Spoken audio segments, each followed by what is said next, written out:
BNP chairperson ও ৩ বারের সাবেক প্রধানমন্ত্রী বেগম খালেদা জিয়ার জানাজাকে ঘিরে রাজধানীর মানিক মিয়া অ্যাভিনিউতে মানুষের ঢল নেমেছে।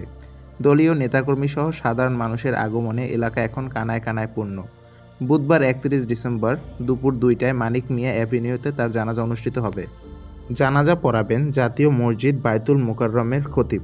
জানাজা শেষে বিকাল ৩:৩০টায় শেরেবাংলা নগরের জিয়া উদ্যানে শহীদ রাষ্ট্রপতি জিয়াউর রহমানের পাশে তাকে রাষ্ট্রীয় মর্যাদায় সমাহিত করা হবে। এর আগে কড়া নিরাপত্তার মধ্য দিয়ে বেগম খালেদা জিয়ার মরদেহ জাতীয় সংসদ ভবনের দক্ষিণ প্লাজায় আনা হবে।